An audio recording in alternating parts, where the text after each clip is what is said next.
السلام علیکم ورحمۃ اللہ وبرکاتہ۔ تمام دوستوں کو دلال انفو ٹی وی چینل میں خوش آمدید۔ آئیے آج سنتے ہیں اس یوم عاشورہ کے مبارک دن میں ہم نے کون کون سے کام کر کے ڈھیر ساری برکتیں لوٹنی ہیں۔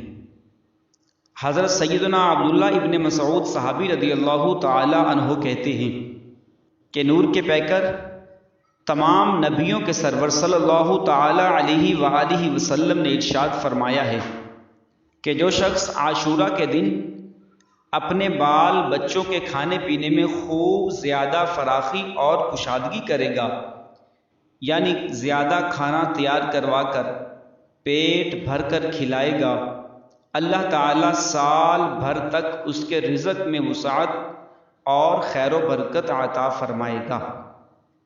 مفسر شہیر حکیم الامت حضرت مفتی احمد یار خان علیہ رحمت الحنان فرماتے ہیں، محرم کے 9ویں اور 10ویں کو روزہ رکھے تو بہت ثواب کمائے گا۔ بال بچوں کے لیے 10ویں محرم کو خوب اچھے کھانے پکائے تو انشاءاللہ تعالی العزیز سال بھر تک گھر میں برکت رہے گی۔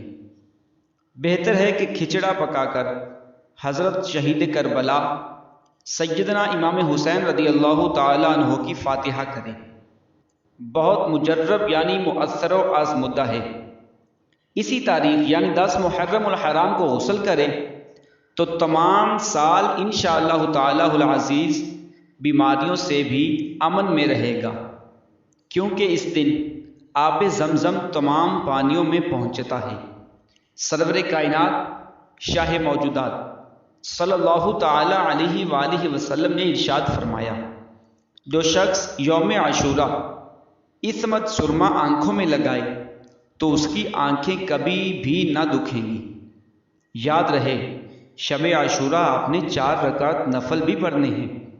کس طرح پڑھنے ہیں کہ ہر رکعت میں الحمد کے بعد آیت الکرسی 1 بار اور سورہ اخلاص 3 بار، اور نماز سے فارغ ہو کر 100 مرتبہ سورہ اخلاص پڑھنی ہے۔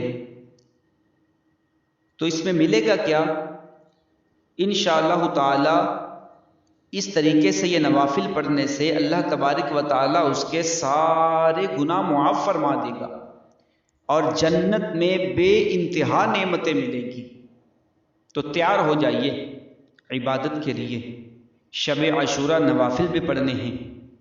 اس دن اچھے کھانے بنا کر، ہو سکے تو کھچڑا بنا کر امام علی مقام سیدنا امام حسین رضی اللہ تعالیٰ عنہ کی نیاز بھی کرنی ہے، اور پھر ساتھ انشاءاللہ تعالی العزیز غسل کریں گے اور عصمت سرما بھی لگائیں گے۔